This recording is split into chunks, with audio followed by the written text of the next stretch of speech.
Soft music echoes in the grand banquet hall.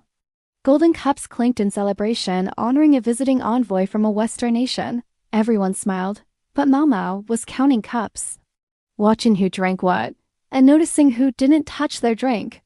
Bunishi sat to the right of the envoy. His posture was calm. His expression relaxed. But his eyes followed Mao Mao closely with subtle concern. She'd already slipped a light antidote into his food, no permission asked. It was instinct, the instinct of an apothecary. Suddenly, a court official began coughing violently, then another. Tension swept the room, hands trembled. A golden goblet fell to the marble floor with a piercing clink. Fetch the imperial physician. Something's wrong. But Mama stepped forward before anyone else. Stop the food. No one drinks another drop. The Western envoy rose with a polite smile. Lady Mao Mao, are you accusing me? Her voice was cool. I'm accusing no one. But I do know this wormwood toxin didn't come from our palace kitchens. She picked up one of the cups, poured it into a silver bowl, and dropped a test strip inside. It changed color, an alkaloid. Slow acting, only activates when the body relaxes. Like after sipping a fine wine. The coughing officials were trembling now, but not dying. The dose was too small to kill, Mao Mao stated, but enough to humiliate us if important guests collapsed in front of the emperor. The envoy smiled faintly. So I'm guilty of embarrassment? Before he could continue, Junshi stood up.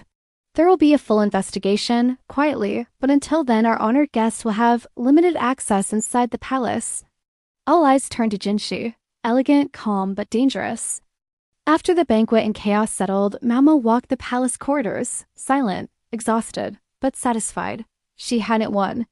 But she was far from defeated. When her grandfather fell ill, it was her who nursed him back to health. She learned the family business, apothecary. It wasn't just about concocting fragrant oils or treating minor scrapes. It was about healing, restoring balance, restoring health, even if the illness was between the emperor and his envoy. The soft glow of the setting sun spilled through the open window, bathing the room in hues of orange and purple. On the table lay a chessboard, silent witness to the intricate game being played across from her. Across from her sat Junshi, his features as sharp and elegant as the black obsidian chess pieces mirrored in his dark eyes. Each move they made echoed a strategy, a counter-move, a threat veiled in courtesy. Junshi moved first, the White King taking a cautious step back.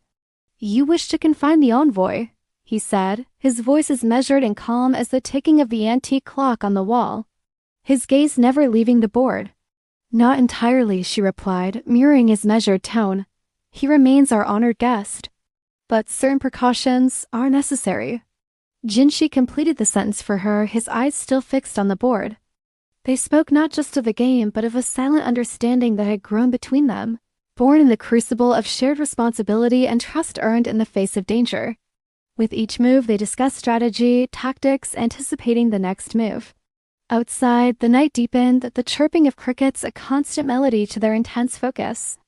Suddenly, Jinshi stopped, a thoughtful frown creasing his brow. Your move, your highness, he said, indicating the chessboard. For a moment, silence hung heavy, not awkward, but pregnant with the weight of decisions, strategies, lives hanging in the balance. She looked at the board, the pieces, each one a pawn in a game of life and death. The envoy, her grandfather, the empire itself. She had to move, to act, to respond. What would her move be?